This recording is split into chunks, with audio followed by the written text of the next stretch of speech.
¿Qué tal? ¿Cómo están? Muy bienvenidos y bienvenidas a una nueva edición de este programa que se llama Opinión Pública y que cada 15 días pretende reunirse en torno al debate, a la conversación y principalmente en el análisis de los temas que han sido noticias. Los días que han pasado, por cierto, han ocurrido muchas cosas. Tuvimos un paro, por supuesto, también muy presente. En fin, vamos a hablar de todo lo que sea posible en una hora junto a Mauricio Muñoz Zambrano, panelista permanente casi ya de Opinión Pública, y hoy día como invitado a Ricardo Arévalo Higuera, el director de Radio y Canal Santa María, quien también va a estar con nosotros como panelista y a quien saludamos. ¿Cómo estás, Ricardo? ¿Qué tal? Gracias.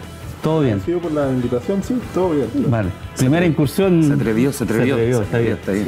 Bueno, vamos a estar también con el presidente del Senado, Patricio Walker Prieto, con quien vamos a hablar en profundidad sobre varios temas relacionados, por cierto, con el paro fiscal y otras materias de índole nacional y local. Vamos, como todos los programas, a mirar, a ver, a analizar y a desmenuzar una nota de contingencia introductoria donde se reúne, por cierto, todo lo que ha pasado y luego lo conversamos, lo analizamos y lo compartimos con ustedes.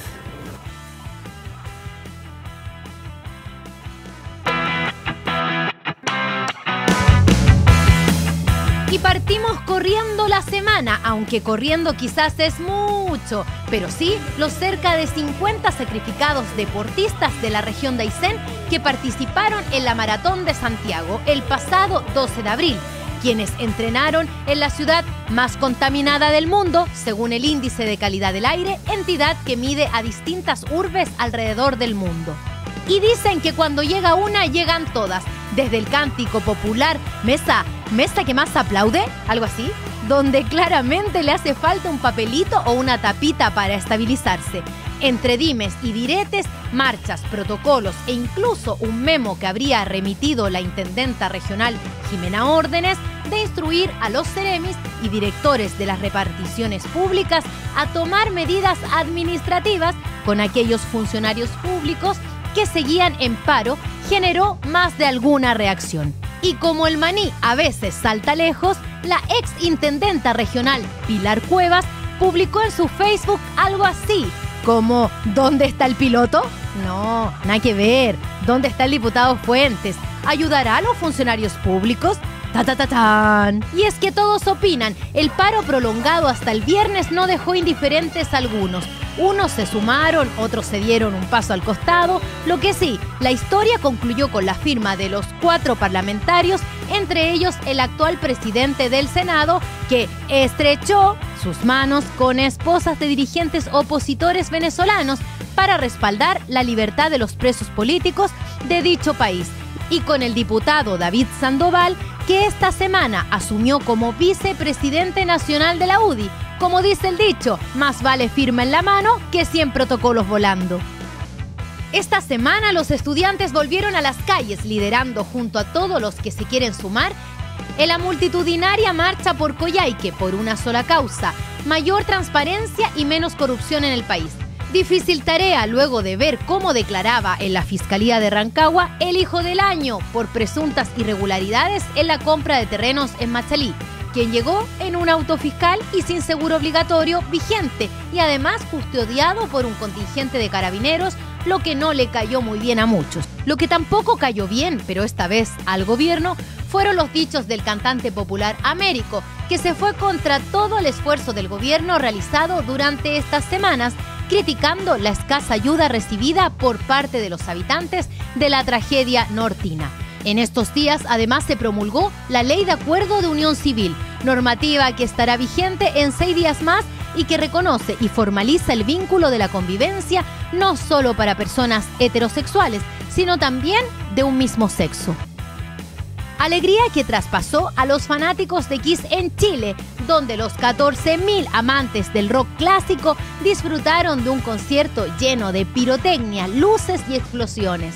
Sí, explosiones que llegaron a mover el piso en la Libertadores, donde los hinchas de la U, Palestino y Colo-Colo terminaron calladitos luego de las derrotas que mandaron a 2 para la casa y un Colo-Colo que saca la calculadora para ver si siguen la competencia en el torneo internacional. Sabrosos días de contingencia están en Opinión Pública.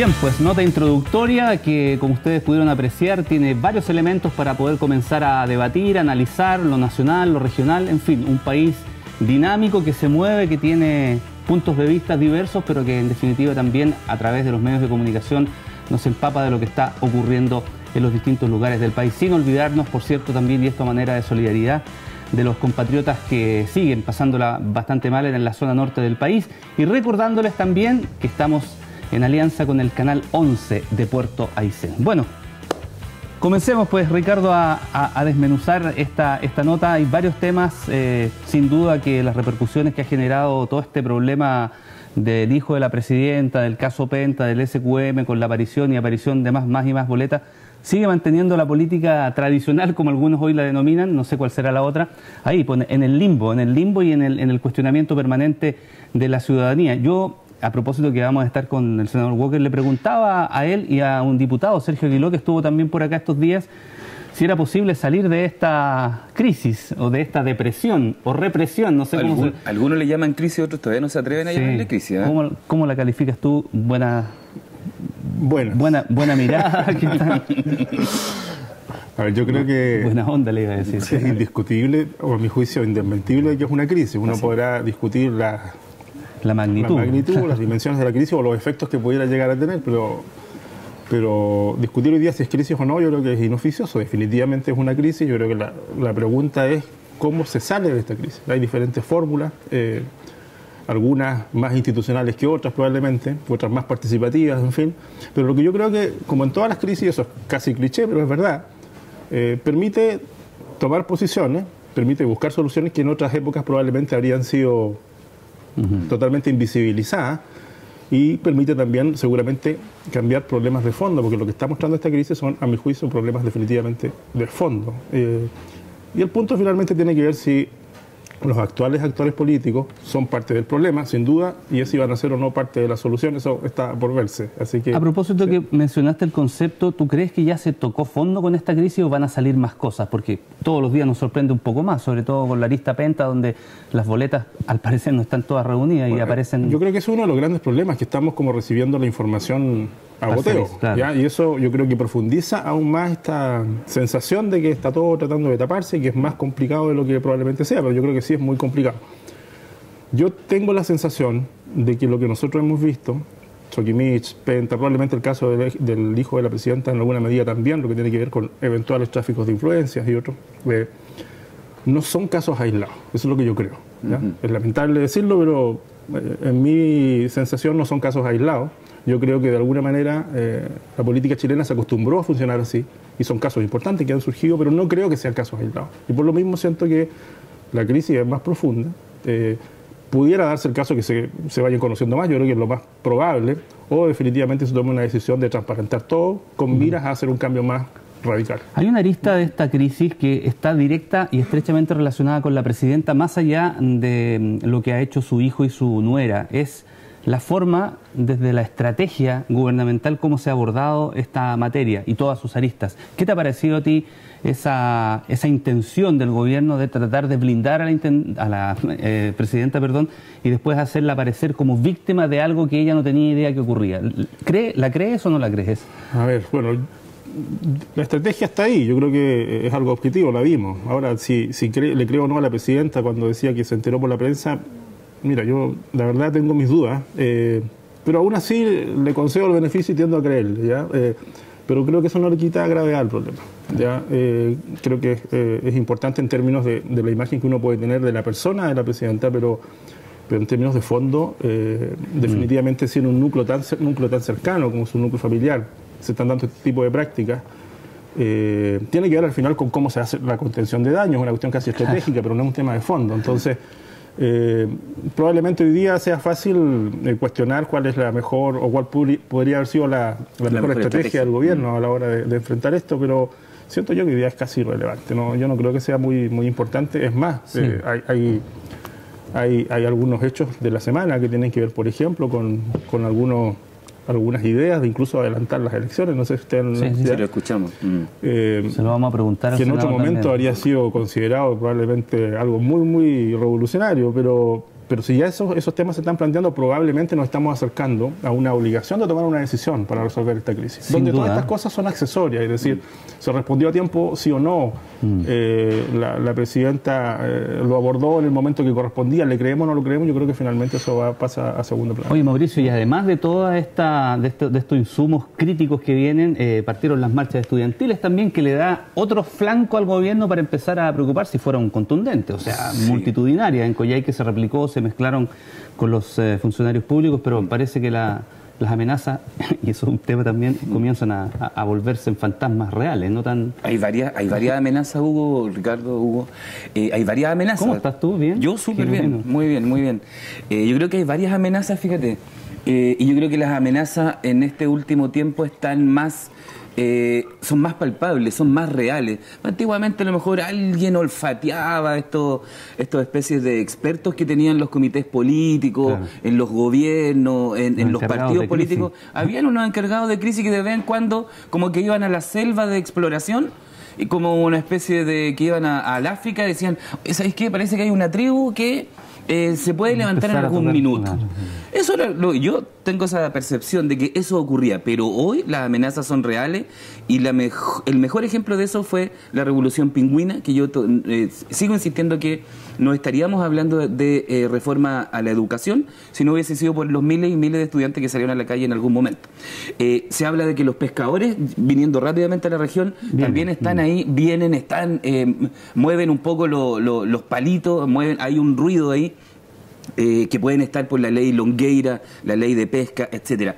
Pero hoy es real, o sea, si alguien dice, oye, mira, puede venir este movimiento, mañana puede ocurrir, y puede ocurrir de verdad, y se ponen de acuerdo por Facebook, por Twitter, y nadie sabe dónde se van a juntar mañana. Eso fue una de las claves de por qué nadie podía atacar el problema en la fórmula antigua, en la clásica, en la política, y creo que eso es lo que le está pasando a la clase política, que en definitiva su modelo, su diseño no está adaptado, no tiene el update que le llaman algunos gringos, no está a la par con estos nuevos, no son nuevos movimientos, sino que son nuevas formas de reaccionar mucho más rápidas. El otro día yo decía, siempre yo miraba con admiración a Argentina que les cortaban la luz a propósito, y a la media hora estaba toda la gente reclamando en la calle. Los argentinos, nuestros vecinos, tienen esa personalidad.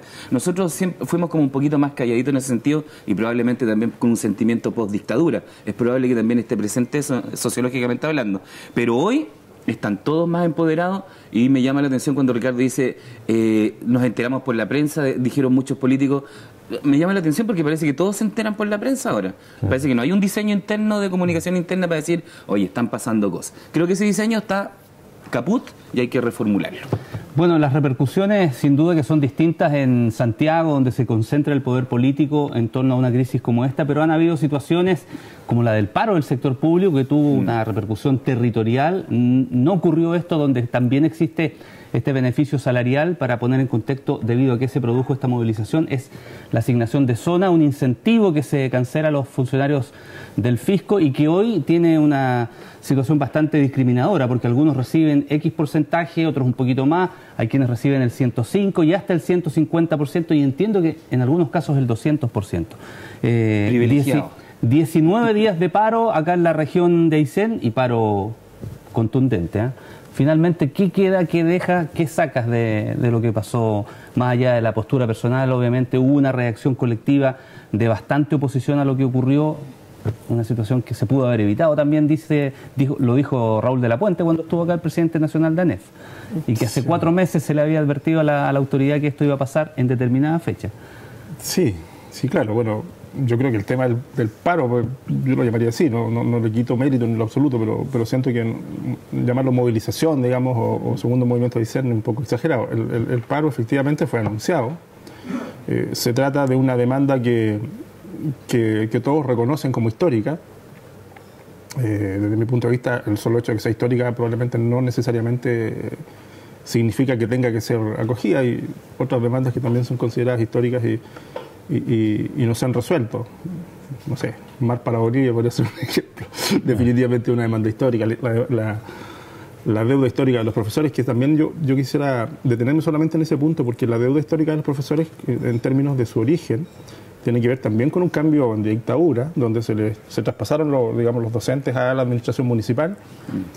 Sin embargo, la deuda histórica para efectos del propio magisterio la reconocen solo respecto de los docentes que sufrieron ese traspaso, es decir, aquellos que en ese momento sufrieron un desmedro. No la proyectan a todos los docentes que siguieron funcionando. Por lo tanto, es una lógica que en este caso particular yo siento que, entre otros elementos, complicaba que el gobierno pudiera dar una respuesta positiva, este gobierno o cualquier otro. Eso también explica por qué es una demanda histórica. Estamos hablando de, por las cifras que se han manejado, un monto superior a los 30 y algo, 40 mil millones de pesos al año, ¿ya? Prácticamente un fondo, un FNR anual. Regional. Claro. Para un universo de aproximadamente 6.000 funcionarios, que es un número muy grande, pero un número también en comparación, digamos, incluso si consideramos cuáles son los funcionarios del Estado, considerando a los funcionarios honorarios y otro que eso. Entiendo que esta demanda consideraba solamente a los funcionarios contratados, digamos, en planta y contrata y no a los honorarios, lo que sí es, ¿ya? Los que se sumaron también al movimiento. Sí, claro, y a otros más. Bueno, pero dicho eso, me parece bastante lógico que más allá del anuncio, era muy improbable que el gobierno pudiera darle una respuesta satisfactoria, entendiendo que la medida era solo una, nivelación en un 100% para todos los funcionarios y a partir del 1 de enero del año 2016, y donde no había, a mi juicio, por lo menos el protocolo inicial o la propuesta de la propia mesa no consideraba salidas alternativas o graduales. Por lo tanto, yo siento que era inevitable una suerte, digamos, de crisis, en el sentido de que había una demanda imposible de responder en primera instancia, en esos términos, claro, ¿cierto? Y había un plazo perentorio que era el día 30. Lo que pasó después está por verse. Yo creo que lo más importante de analizar es qué se consiguió. Yo no he tenido todavía oportunidad de leer el protocolo firmado, al final, porque desconozco si es idéntico al que se socializó con las bases los días anteriores. Escuché por ahí que se pretendía incluir algunas modificaciones, lo desconozco, yo no conozco todavía el documento original, para poder hacer una evaluación real respecto de lo que se logró versus las expectativas. Lo vamos a analizar porque luego con el senador Patricio Walker Prieto vamos a hablar de este tema también. Luego él se incorpora a nuestro staff. Nosotros ahora hacemos este quiebre, este punto de inflexión en opinión pública para adentrarnos en las frases célebres, en lo que dijeron personas de nuestra comunidad que, por cierto, marcaron presencia mediática. Vamos de inmediato entonces a conocer dos frases. La de la concejala María Inés Oyarzún en Puerto Aysén, que cuestionó duramente a las empresas contratistas que dejan los trabajos abandonados, y al dirigente estudiantil Christopher Bilbao, que también se mandó una frase de culto en lo que fue la marcha estudiantil.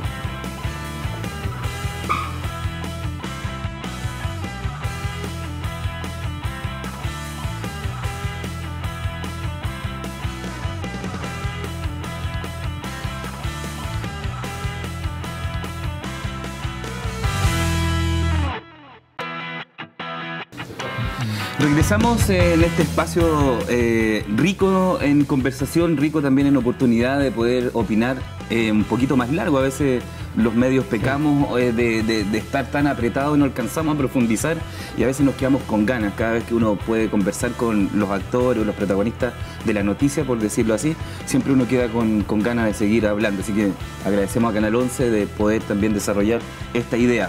Está con nosotros el presidente del Senado, pues. Vamos a conversar con él y le vamos a preguntar sobre el documento, qué estaba plasmado en ese documento, porque fue él uno de los garantes. Se pidió garantía, se pidió algo extraordinario, ni probablemente. Siquiera firma electrónica, ni sino siquiera que cuerpo firma presente. Porque se ofreció firma electrónica. Incluso algunos tecnológicamente dijeron, puedo enviarlo por fax también. Claro. O sea, estar un poquito más distinto en la tecnología. ¿Quién pone en duda la firma, la rúbrica de un parlamentario, además con toda la rigurosidad legislativa? Bueno, se pudo haber solucionado antes, senador. ¿Cómo estás? Bienvenido, muchas gracias por estar en Opinión Pública. ¿Se pudo haber solucionado antes? Sí, de todas maneras. La verdad es que el día lunes se nos dijo que enviáramos la firma. No electrónica avanzada que garantiza... ¿Se propuso el fax o no? ¿Es cierto que se propuso un fax? No. Ya escuché eso. Ya no hay fax. Y pensábamos que con eso se levantaba el movimiento, que también hubiera sido bueno porque afectó a estudiantes y tenían su ración alimenticia, gente que tenía programada la hora en el hospital, en los consultorios, en fin. Bueno, pero no fue posible. Los dirigentes pidieron que estuviéramos presentes, los 4 parlamentarios, como garantes de este acuerdo. Y así fue. El día viernes, afortunadamente, se suscribió ese compromiso, pero antes de suscribir ese documento y ese protocolo, era importante tener alguna luz del gobierno que iba a ser factible, que efectivamente hubiese una propuesta para solucionar este problema. Y ahí, en el caso mío, yo sé que todos los parlamentarios tuvieron sus conversaciones, fue fundamental que el ministro de Hacienda me dijera que había disposición a buscar un acuerdo, disposición que, para ser franco, al principio esa conversación no existía. O sea, esto no estaba en el programa del gobierno de la presidenta Bachelet, y por lo tanto era bien importante que se abriera a esta posibilidad, y esperamos que en mayo él venga a la región, venga con una propuesta concreta. Probablemente terminando el 15 de mayo, ¿cierto?, tiene que concluir el trabajo de esta mesa bipartita, gobierno, mesa, sector público, y ahí sería bueno que el ministro venga con una propuesta. Senador, ¿no estaba en la agenda de trabajo del ministro? No estaba, ¿no? Y en el de la presidenta tampoco. No era tema. Pero ¿por qué no era tema si recuerdo que 2005. Cuando vino la presidenta en fecha de campaña... Hubo una emisaria que fue Jimena Rincón. Hubo ahí un pequeño encuentro, con Rodrigo sí, pero parece que fueron encuentros informales. No quedó entonces... No entró una ficha, digamos. Lo que pasa es que en 2005 la presidenta de la República, ante la NEF, ella suscribe un compromiso que uno de los compromisos era hacerse cargo de las distorsiones de los funcionarios públicos, de las zonas extremas, un compromiso como bien genérico. Y bien, claro, más el presidente Piñera en 2009, cuando es candidato acá, y esto Antonio Juárez dice que en campaña lo dijo, que él se habría comprometido explícitamente a nivelar la base de cálculo de la asignación de zona. Y el 2013, cuando la presidenta Bachelet es candidata, no se compromete a este tema. No se compromete. Se compromete al tema de la Universidad Estatal Regional, se compromete a otras cosas, pero no a esto. Entonces, cuando yo hablo con el ministro de Hacienda el día lunes antepasado, creo que fue, partimos el tema y partimos bien frío porque no había nada concreto, ¿no? ¿De qué me está hablando?, le dijo el ministro Arena, ¿no? O sea, él sabía que estaba la demanda, sabía esto, pero hubo un poco que entrar en detalle, explicar cuáles eran los problemas que habían, la discriminación arbitraria, en fin, los costos que esto significaría en caso de encontrar una solución. Y al final de la reunión, yo diría una reunión de 1h20, los últimos 15 minutos, él se abre a hacer una propuesta y entiende el tema, en fin, y ahí uno se siente un poco más tranquilo. Fue una pega casi de predicador la que tuvo que hacer con el ministro, sí, ¿no? Sí, más encima siendo... La verdad que sí, porque este tema no está presente a nivel nacional. Si nosotros creemos que todo el mundo en Santiago, en el Congreso, habla de este tema y no se habla. Y por lo mismo es un tema complejo de abordar, porque yo ayer se lo preguntaba, hay dos caminos, uno que se incorpore vía ley de presupuesto y el camino legislativo a través de un proyecto de ley. Usted me decía que hay uno que es más fácil o más viable que el otro, siendo ambos complejos, ¿no? Bueno, son dos alternativas válidas, pero es más factible, en mi opinión, hacerlo vía ley de presupuesto, porque pasa más piola. Pasa más piola porque son muchas partidas, muchas glosas, menos ruido. En estos temas siempre puede surgir alguien de, no sé, Quimay diciendo, oye, ¿sabes que nosotros también somos extremas? Chaitén. Así que yo también quiero que me nivelen la asignación de zona. Chaitén, Palena y Magallanes la provincia de Palena lo tiene. Hay que incluirlo. Por eso la propuesta es más cara. Claro. Pero pueden sumarse las otras regiones extremas, Magallanes y Arica y Parinacota, que también tienen el derecho a zona, y entiendo que en Rapa Nui también lo tienen. Sí. Claro, en Rapa Nui ellos también y es probable que pidan ser incluidos. Entonces, por eso a través de la ley de presupuesto pasa más piola, porque insisto, si es una ley especial, van a reclamar de otras regiones. Ya nos pasó con la ley que hubo para Atacama, ¿cierto?, que otras regiones empezaron a reclamar. ¿Y por qué una solución para Atacama? Entonces, mi sensación es que vía ley de presupuesto es más factible que esto pase con menos ruido, por así decirlo. Senador, ¿y lo que usted suscribió ayer, a qué se comprometió el gobierno en ese protocolo finalmente? Bueno, a formar la mesa de trabajo, a entregar, a que exista una propuesta de solución gradual y escalonada. En eso los dirigentes fueron bien sensatos. Sí, gradual y escalonado. Los conceptos salen, pero no hay fórmula aún. No hay fórmula. Entonces, al 15 de mayo deberíamos tener una fórmula propuesta por los dirigentes, que por supuesto después va a estar el tira y afloja con el Ministerio de Hacienda de buscar siempre un punto intermedio. Y ahí obviamente va a ser muy importante la propuesta que nos traiga el Ministro de Hacienda. Claro, porque un simple ejercicio matemático hoy día dice son 50.000 millones de pesos. Si uno divide los 50.000 millones por la cantidad de funcionarios públicos reconocidos como tales, eso te puede dar, no sé, por decir una cifra, 200 lucas por per cápita, digamos. Entonces la gente dice, le van a subir 200 lucas al sueldo a cada uno de los funcionarios públicos.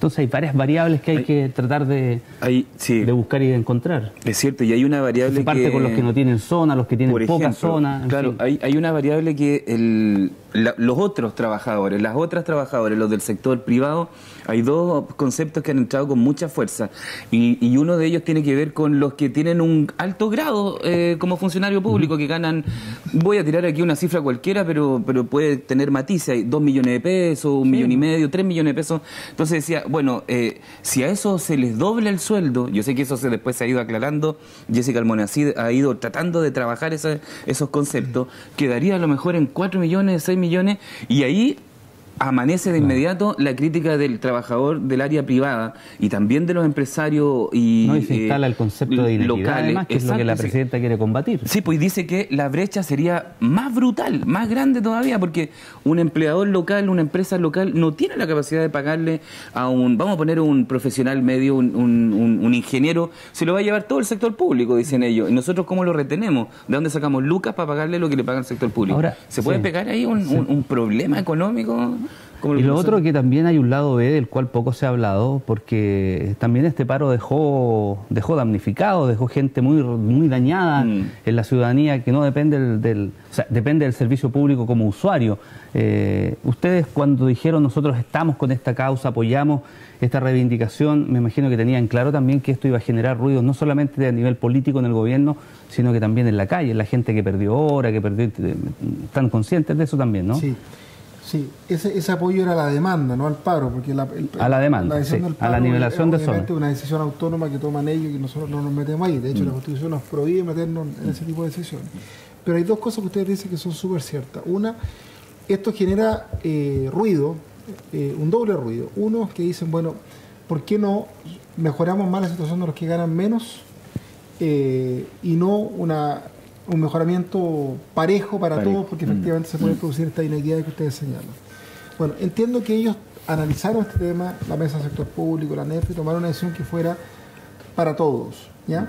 Pero cuando ellos hablan de que sea una solución gradual y escalonada, abre espacio, en mi opinión, para que en un primer momento se pueda buscar un aumento de la situación de los que ganan menos. Yo creo que eso es perfectamente factible y sería justo, en mi opinión, buscar una situación equitativa. Acá tenemos además, dentro de los que están afectados, algunos más afectados. Los funcionarios municipales tienen una asignación de zona efectiva menor a los fiscales. Después están los asistentes de la educación, que están más abajo. ¿Para qué decir los BTF, que no están considerados? Y respecto a la gente que está en el sector privado, yo hoy día en la mañana me reuní con el presidente de la CUT, que efectivamente me decía Armando Casitúa, bueno, por cada funcionario público hay 4 que están en el sector privado, que ganan mucho menos, y ellos dicen, hubo en algún minuto un compromiso del presidente Piñera de crear un salario mínimo regionalizado, de pasar el subsidio de contratación de mano de obra al bolsillo del trabajador, y eso no se cumplió. Entonces, una de las cosas que estamos gestionando es la venida de la ministra del Trabajo, para ver ese tema, que no es parte de este protocolo, pero que hay que incorporar. Pero que hay que empezar a atacarlo ahora, hay que conversarlo ahora. En ese contexto, quizás para entrar a un tema un poquito más de fondo, la demanda de la Mesa del Sector Público tiene que ver con intentar recuperar una situación ¿cierto?, que les beneficiaba hasta el año, entiendo, 73 o 74. 74. Y que lo que hacía era reconocer el mayor costo de vida en esta zona y de alguna manera generar, ¿cierto?, un apoyo económico que les permitiera compensarse el mayor costo de la vida. Eso en el año 73 y 74. Hay datos hoy día que nos permitan con mayor certeza decir cuál es la brecha hoy día real, ¿cierto?, de mayor costo de la vida. Yo creo que nadie discute de que en Aysén sigue siendo más caro vivir que en el resto del país, pero esa cifra que fue del 105% que probablemente respondió a esa época se mantiene, es distinta hoy día. Hay estudios serios que digan cuánto será hoy día, un 20, un 30, un 40%. Bueno, el 105%, ¿cierto?, para mucha gente es nominal, estamos hablando de un 48, 44% efectivo real. Para algunos es real, ¿cierto?, las Fuerzas Armadas, los médicos, los bancos del Estado, fiscales, jueces, para ellos es real, pero para otros, ¿cierto?, es nominal. Ese estudio se está haciendo. El ministro de Hacienda le pidió a Jorge Rodríguez, que un economista que está en la dirección del presupuesto, que hiciera. ¿Rodríguez Grossi? Hijo de Jorge Rodríguez Grossi. un economista muy destacado, que es el que está viendo este tema en el Ministerio de Hacienda. Y ellos están haciendo este estudio. Por eso la primera sensación o reacción de Jorge Rodríguez cuando el ministro le dice que necesitamos una propuesta de acá a un mes, le dijo, no, porque de acá a fin de año va a tener el estudio. Entonces el ministro le dijo, no, yo estoy acá en una reunión y se me está pidiendo esto de acá a un mes. ¿Pero el juicio suyo tiene lógica conocer ese...? Sí, la verdad que tiene lógica, sí tiene lógica porque no sabemos a ciencia cierta cuál es el mayor costo de vida. Sabemos que es mayor en transporte, en vestuario, en alimentos, es menos de lo que se cree. Las tarifas eléctricas, por supuesto, son dobles. Las tarifas agua potable igual. Santiago, agua potable, sabemos por dónde nos cargan más la mano y por dónde no es tanto, digamos. Pero la cifra objetiva de cuánto es, no lo sabemos. Pero los funcionarios públicos me tienen razón, porque dicen, bueno, a la gente de la Fuerza Armada y todos los que nombré antes, que se les calcula el 105% sobre los ingresos totales, claro. A ellos no se les pide un nuevo estudio para ver el costo de vida, se les paga igual. Entonces, mientras a ellos se les paguen más, a nosotros también nos deberían pagar lo mismo, porque el costo de vida es igual para ellos que para nosotros. Entonces, en eso tienen razón. Ahora, tú tienes razón, no hemos sincerado el tema de la cifra exacta. Bueno, ser popular, en ese contexto tratar de sincerarla, pero... Eso lo vamos a tener de acá a fin de año, y mi sensación es que la solución se va a buscar al margen de ese estudio, por lo que señalaba anteriormente. Porque haciendo política ficción no es descabellado pensar que esta nivelación de zona finalmente se transforme en una cosa perjudicial para los que tienen hoy día estos privilegios o estos porcentajes que se dan en torno al total de sus haberes. Ahora, no creo que popularmente un gobierno quiera bajar una asignación que tienen ciertos estamentos del fisco.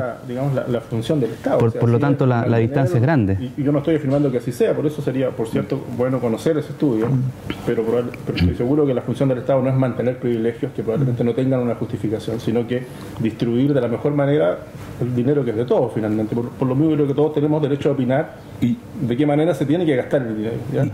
Y yo creo que por una cuestión, el tema económico también es una cosa seria, porque entendiendo lo que dice Ricardo, lo que pasó, por ejemplo, con el bono leña, el bono leña provocó una distorsión en el mercado, provocó un problema en la situación económica regional. Pasamos de, ¿cuánto costaba un metro de leña? 15.000, 20.000 pesos. 20.000 ya era muy caro, sí. Y porque alguien entendió de que, bueno, viene el Estado como en ente comprador brutal, general, y dice, aquí voy a vender mi leña, y se provoca un daño.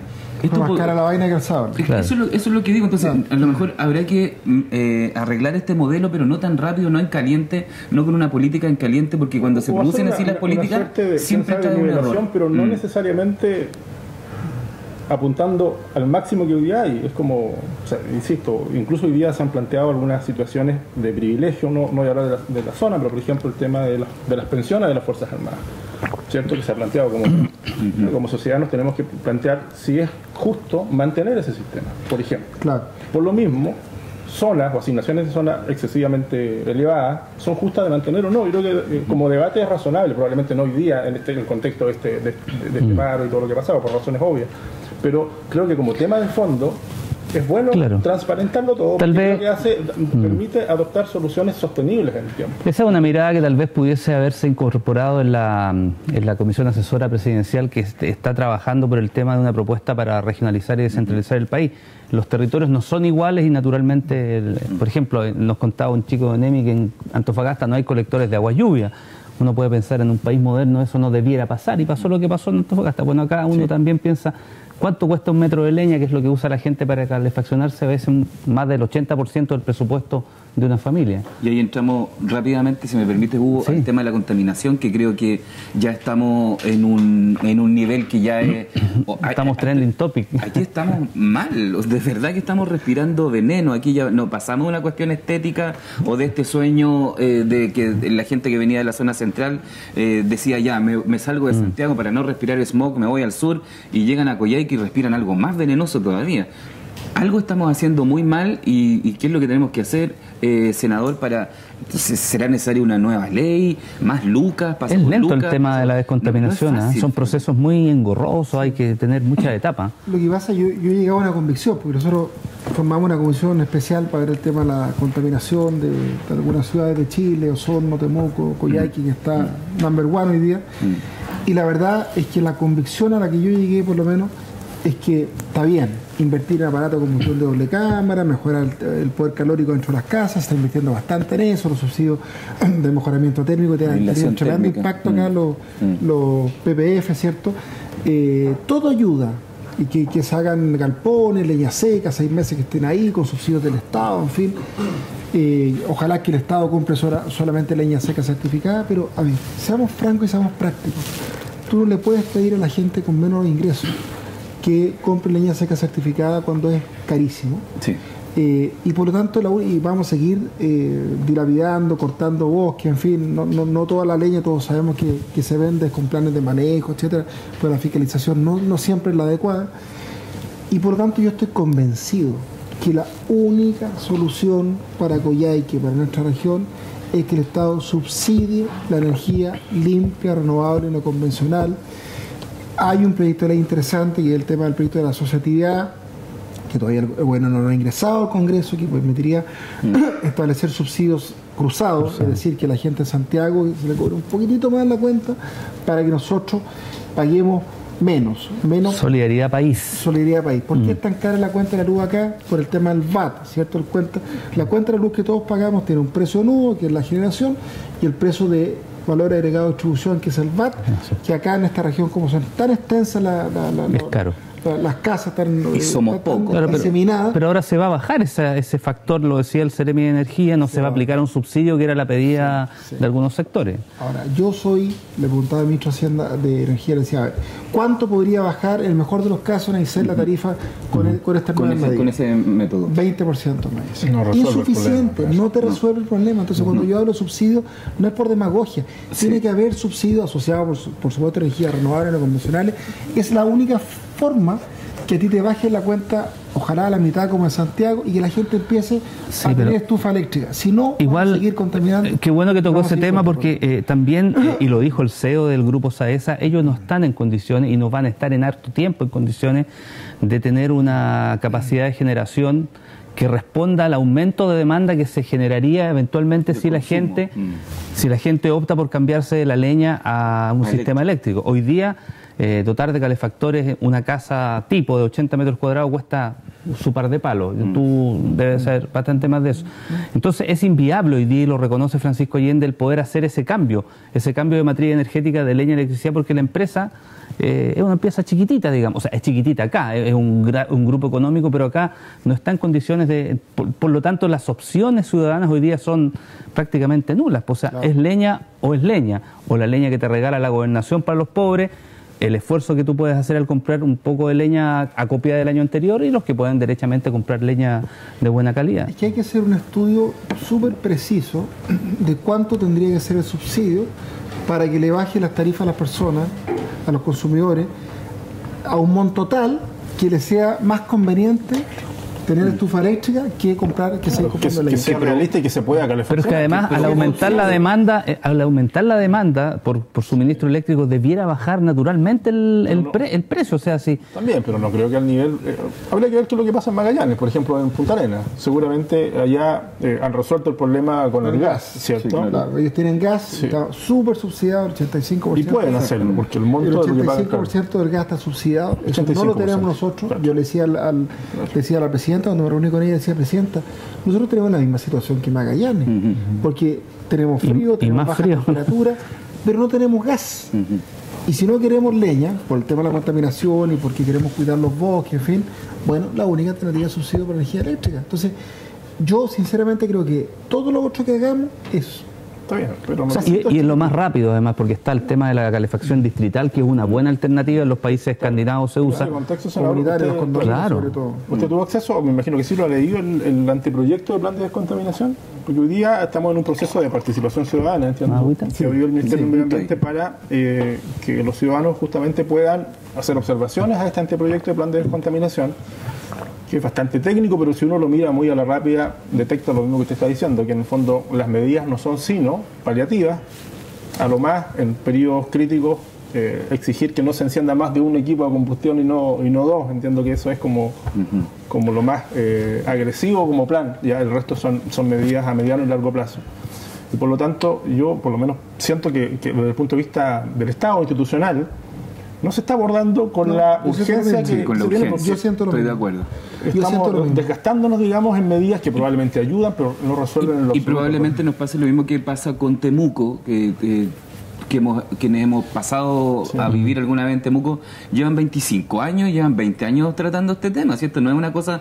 Por eso es que también hay que decirle a la gente no se tiene que ilusionar con que mañana si cambiamos la estufa, esto se cambia, se mejora todo, ¿no? Esto es una cosa a largo plazo, pero que hay que ponerle ahora el cascabel al gato, porque las personas que están embarazadas, las mujeres que están embarazadas, los niños, los ancianos, son los que más van a sufrir con los niveles de contaminación que están ocurriendo ahora y que vamos a estar por lo menos hasta que esto cambie 10 años más. Oye, les quiero proponer algo, nos queda súper poco tiempo, pero las frases ni las pescamos al final. No, es verdad, es cierto. ¿No? Dijo, usted está al tanto, la concejala Oyarzún, que usted la conoce bien, dijo que le parecía impresentable adjudicarle obra a empresas chantas. Y el dirigente estudiantil dijo que están chatos también de que los políticos corruptos ya aprovechan. Aquí en la plaza lo dijo. Claro. ¿No? ¿Qué le parecen las frases ciudadanas y qué le parecen esos dos flancos, uno más regional, el otro más nacional, como las marcas? Bueno, empresas que hemos tenido contratistas chantas, hemos tenido bastante, o sea, y eso es verdad. A lo largo de todo el país, hay que ir a Valdivia a ver el puente, ¿no? Exactamente, que las cosas, la obra media, todo lo que se trazó la pavimentación, por ejemplo, en la zona norte, a la Junta, porque dejaron la empresa de Santiago, dejaron votar las empresas, después relicitar y todo el proceso. Eso, hemos tenido varias experiencias. No pagaron ni las pensiones en los hospedajes. Exactamente. Sí. Hay que ser como más fiscalizadora y bueno, no sé. Y hay que darle más oportunidad a las empresas regionales que generalmente, como ellos se quedan acá en la región, no les da lo mismo no pagar las pensiones, por ejemplo. Si es verdad, y para eso pedimos ahí al Ministerio de Obras Públicas que cambiara el tema de los tramos para que puedan optar ahora un poquito mayores las empresas regionales, las empresas más pequeñas acá en nuestra región. Y respecto a lo que dice el dirigente estudiantil, yo creo que es bastante generalizado ese juicio. O sea, hoy hay un descrédito de la política importante, no solo de la política, de las grandes empresas, de la iglesia, en fin, pero fuertemente hacia la política. Y si uno quiere cambiar esta situación, tiene que estar consciente de eso. O sea, si uno se va a pasar película que esto es una cosa transitoria, que se va a solucionar igual que Mopgate y después la gente se va a olvidar, estaría súper equivocado. O sea, esto es una crisis de confianza brutal. No es una crisis institucional porque no estamos al borde de un golpe de Estado, no estamos, pero está una crisis política brutal. Y yo escuché una cosa que decía Ricardo, que tú decías que puede ser una frase cliché, pero si nos tomamos en serio el tema puede ser algo real, que la crisis puede ser una oportunidad. Y hoy día, fíjate que por primera vez en la vida estamos planteando, porque hace 12 años cuando hicimos la ley de financiamiento, la derecha nos dijo, no, las empresas tienen que donar. Nosotros queríamos que fueran solo personas naturales las que donaran. No, el gasto máximo por circunscripción tiene que ser esto, o por distrito. En fin, hoy día van a ser solo personas naturales, con límites muy acotados, van a reducirse a la mitad los gastos por distrito de circunscripciones, van a hacer todos los aportes públicos, en que se va a saber el donante, no va a ser más reservado, como hoy día existe, al parlamentario, alcalde, concejal, core, que obtenga el cargo con trampa, le va a costar el cargo, al empresario, que no sé, que incurra en soborno, en delitos de cuello y corbata, en acarreo, desde lo más simple a veces. Cárcel efectiva. Entonces, va a haber un cambio del tema de las dietas parlamentarias. Tenemos un acuerdo ya al Senado y la Cámara para, en la práctica, establecer un sistema que permita que los reajustes para los parlamentarios, ministros, integrantes de la Corte Suprema, de los tribunales, prácticamente no haya reajuste y los que reciban sueldos más bajos del Estado tengan mucho más reajuste para ir disminuyendo la brecha. Entonces, esto hace un año ni se conversaba. Entonces yo me tomo un poco lo que tú decías, bueno, parece que acá sí tenemos una oportunidad, si hacemos bien las cosas. Y si no hacemos las cosas, la respuesta de la gente va a ser que se vayan todos. ¿Qué pasa con lo que usted está planteando? Tiene espacio para poder aplicarse y reformularse, pero también hay un espacio previo a las campañas políticas cuando dice ya, desde el 1 de marzo comienzan las campañas políticas y aparece ahí la legislación, aparecen los métodos de poder supervigilar un poco las acciones políticas. Eso va a cambiar. Pero hay unos meses antes, incluso un año, y cada vez las elecciones se empiezan a inventar, a trabajar mucho antes. El recaudador que está en plena polémica, Martelli, comienza su trabajo de recaudación años antes. Giorgio Martelli. Claro, entonces yo digo, eso no está regulado. No está regulado, va a estar regulado. ¿Va a estar regulado? Yo estoy leyendo la prensa de la semana, la nueva mayoría se abre a adelantar elecciones por crisis. Usted conversaba anoche conmigo de que en un régimen parlamentario es mucho más viable una salida a este tipo de crisis. En el actual presidencialista nuestro es complejo, ¿no? A ver, sobre los dos temas. Primero, el CERVEL va a tener atribuciones para fiscalizar todo eso y va a haber sanciones. La previa, digamos. En la previa. Ya. Porque hoy día no hay nadie que fiscalice y se hace eso igual. está Sobre lo que dice Hugo, a ver, adelantar las elecciones. Yo conceptualmente no tengo problema en adelantar elecciones, pero ahí tendríamos que transitar de un régimen presidencial, como lo hablábamos en Canal Santa María, a un régimen semipresidencial o parlamentario. ¿Por qué? Porque el régimen presidencial tiene periodos de alcaldes, concejales, core, parlamentarios, presidentes, fijos. Un régimen parlamentario tiene periodo flexible. Tú estás en el cargo, el gobierno, por ejemplo, mientras tenga el apoyo del Congreso. Si te condoreas, te pueden sacar, remover. Exactamente. ¿Qué pasa si un gobierno pierde el apoyo o el Parlamento de la ciudadanía, de la opinión pública, en fin, o la gente simplemente quiere cambiar? Simple. El primer ministro disuelve el Congreso, se llama elección anticipada. En un régimen presidencial eso no es posible. Entonces podríamos transitar a un régimen semipresidencial y permitir eso, o sea, que efectivamente se pudiera adelantar la elección, que para mí es una válvula de escape súper sana, institucional, para poder hacerse cargo de estas crisis políticas o estas crisis de confianza como la que estamos viviendo. Además, yo estoy convencido que en Chile, si hubiéramos tenido un régimen semipresidencial o parlamentario, no hubiéramos tenido golpe de Estado el año 73. ¿Te fijas? Porque el primer ministro es cambiado como una especie de fusible, y eso es crisis sin quiebre democrático. A mí ese es el régimen que me gusta, pero en Chile tenemos un régimen presidencial, por eso tendríamos que estudiar pasar jóvenes y no tan jóvenes. Tenemos que despedirnos. Así que, como decían antes, Juan Guillermo Vigado alguna vez lo dijo, palabras al cierre, Ricardo Arévalo. 30 segundos. Sí, solo recoger lo último que estábamos hablando con el senador en términos de la crisis política, no institucional, dice él. Es algo que seguramente es así todavía. Yo lo complejo que veo, porque acá a veces uno mira como el síntoma y no necesariamente el problema de fondo o la enfermedad. Claro, es como que estamos discutiendo la legitimidad del financiamiento de la película. Como que el problema en sí fuera, que también es un problema, que por ejemplo determinados parlamentarios compitieron en mejores condiciones con trampa porque tenían más dinero para poder hacer campañas. Hicieron mejor raspado. Claro. Pero a mi juicio el punto más de fondo y más importante es otro. Es que los grandes poderes, los grandes grupos de poder y de intereses, no hacen eso por nada. No solo están financiando a políticos, lo hacen por algo. No es filantropía solamente. El tema es la relación que se genera, la cooptación que se llama hoy día, ¿cierto?, de estos representantes nuestros, que son los parlamentarios, por ejemplo, no serán los únicos, pero vamos a poner ese ejemplo, respecto de quienes reciben el financiamiento. Es decir, están, dicho bien chileno, podemos creer que están comprados por el poder y por lo tanto luego en el ejercicio a los menos comprometidos, ¿cierto? Eso se va reflejando en su labor legislativa y parlamentaria, trabajando no para quienes debería ser, sino que para quienes los financiaron. Y ese es el tema de fondo y por lo tanto la crisis de un poco lo que piden los estudiantes respecto a los parlamentarios que legislan temas de educación. Yo siento que los actuales actores políticos van a tener que hacer un esfuerzo muy grande para poder explicar a la ciudadanía que ellos sí desde adentro pueden resolver el problema, entendiendo de que hay una crisis de credibilidad. Sin dispararse a los pies, en el fondo. Exactamente. Ese tema es bien importante y por eso creo que es muy importante que el día de mañana el financiamiento sea público y tú sepas quién es el donante, porque por ejemplo, no sé, si una empresa lechera a un parlamentario de Osorno le donó $1 millón para su campaña, bueno, el día de mañana se hay que votar un proyecto de ley que tenga relación con la leche. Claro. Poder fiscalizar para que ese parlamentario no vote el proyecto de ley relacionado con la leche, con la industria lechera. Por cierto. Entonces, como hoy día los aportes son reservados, nunca se enteró es imposible. A veces los parlamentarios saben quién le donó. A veces alguien que a uno le dice que le va a aportar le está blufeando. Y casos hay de todo.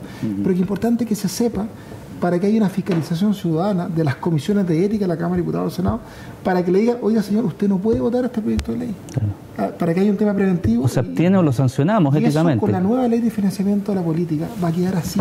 Entonces, ese cambio va a ser muy importante, porque, a ver, yo voy a decir una cosa que dudo que alguien me crea, pero que se caiga al techo si estoy mintiendo, así que prepárense.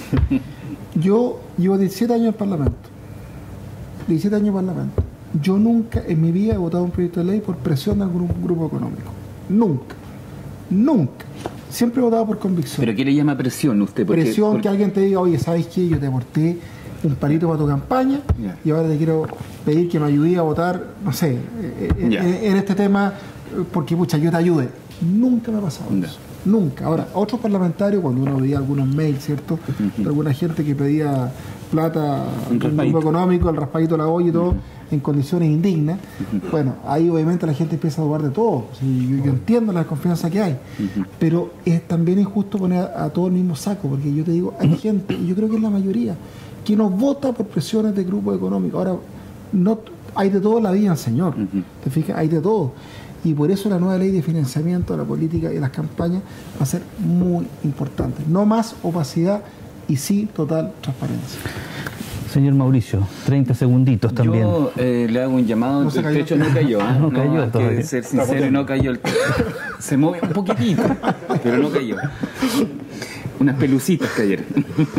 Yo haría un llamado a que los proyectos de ley, las iniciativas, las ideas no sean en caliente, porque ya se han cometido errores. Claro, sí. Somos muy reactivos. Somos muy reactivos, muy rápido, queremos reaccionar demasiado rápido, un poco para callar a la opinión pública que se transmite a través de los medios de comunicación.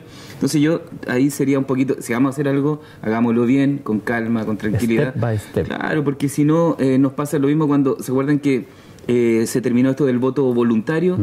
A los meses, al año, a los 2 años alguien ya decía, ¿sabéis qué? Aquí hay que dejar sin efecto, sí. Entonces, pongo eso como ejemplo. Y a poner desde la política más orejas en el centro, en la plaza, en los colegios, porque parece que siempre van atrasados. Parece que siempre alguien... La teoría del Puma nomás. Claro, entonces creo que ahí falta hay que escuchar, dice el cantante. Claro. Pero de verdad, creo que ahí falta...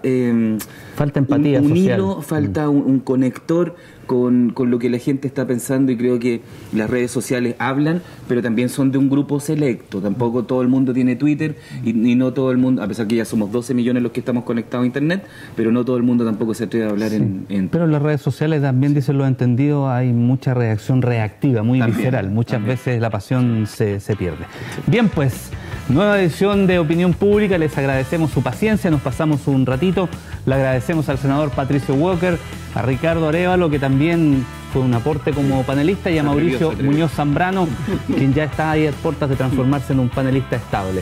Claudio Díaz está de vacaciones, Pato Segura está perdido por el mundo, nadie sabe de él. ¿Cómo lo hacen? Así que gracias a ustedes también de Puerto Aysén, que a través de Canal 11 nos ven también cuando estamos transmitiendo este programa. Bien, pues en 15 días más nos reunimos con otros invitados, con otros temas.